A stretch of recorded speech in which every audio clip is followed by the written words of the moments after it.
Los abogados Carlos Marx y Federico Engels señalaron con toda precisión en el manifiesto del Partido Comunista que el derecho no es más que la voluntad de la clase dominante regida en ley y que el gobierno no es más que la junta de administración colectiva de la clase dominante, en este caso la burguesía. Pero cometeríamos un grave error si consideramos que todo el derecho es voluntad de la clase dominante. No, el derecho no es más que la expresión de las contradicciones que se dan en el sistema capitalista. Y en el sistema capitalista existe la lucha de los trabajadores, de los campesinos, de los estudiantes, de los grupos sociales, para lograr conquistar una serie de reivindicaciones, que se les reconozcan una serie de derechos, del mismo modo que lo hacía luchando la burguesía, del mismo modo que lo hacían los mercaderes, los comerciantes, en su momento luchando contra la clase feudal.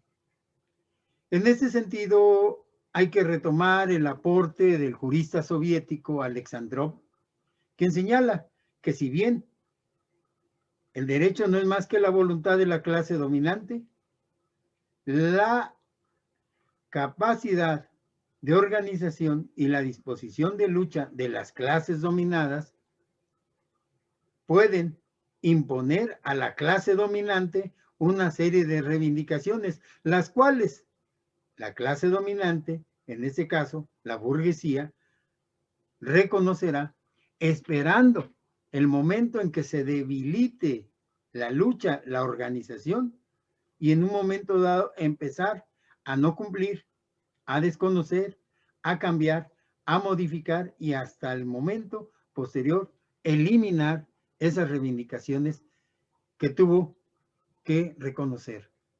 Maravilloso ejemplo de eso lo tenemos en la Constitución Política de 1917.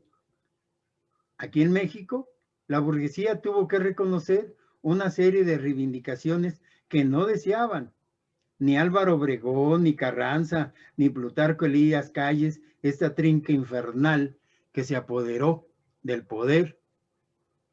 No querían reconocer, no querían que en la Constitución se escribieran derechos como el derecho a la educación libre, laica, gratuita.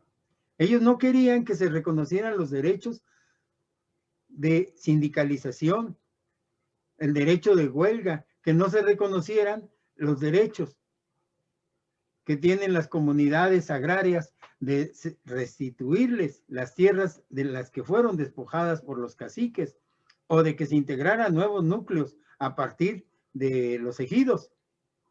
Ellos no querían reconocer estos derechos, pero fueron obligados por la capacidad de lucha y la amenaza de varios de los constituyentes de que si no reconocían estos derechos que hoy los encontramos en los artículos 3, 27 y 123 constitucionales, se volverían a sus pueblos y lo más probable es que se volverían a levantar en armas. La burguesía fue muy astuta, muy audaz y reconoció, esperando el momento oportuno, como lo ha hecho, para incumplir, desconocer, abrogar y en un momento dado cambiar. Ejemplo de esto lo tenemos con las reformas neoliberales, la reforma agraria, la reforma a los derechos laborales, las reformas a una serie de artículos que garantizaban derechos colectivos a la sociedad mexicana, a la clase trabajadora fundamentalmente. Es por ello que no debemos de ser mecánicos y pensar que todo el derecho y que todo el gobierno son expresiones de la clase dominante y cumplen su función. La dialéctica debemos de aprovechar y en ese sentido también debemos de ubicarnos y no confundir el actual derecho laboral, el actual derecho agrario, el actual derecho cooperativo como si fueran el derecho proletario. No, señores, estas ramas del derecho, el laboral, el agrario y el cooperativo, son parte del derecho capitalista. El derecho proletario es el que va a imponerse cuando venga el nuevo cambio, el cambio en donde los trabajadores tomen el poder. En el socialismo, el derecho proletario es el derecho que se está forjando y que en un momento dado se impondrá en esa etapa histórica que nosotros denominamos socialismo. Ahorita apenas se está integrando.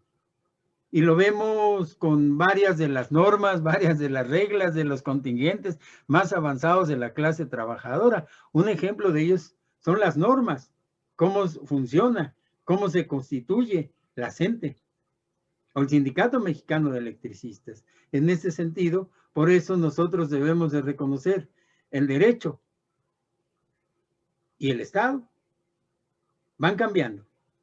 Y el actual derecho y el Estado capitalista, la dialéctica nos indica que será sustituido por un derecho socialista y un gobierno de la clase trabajadora.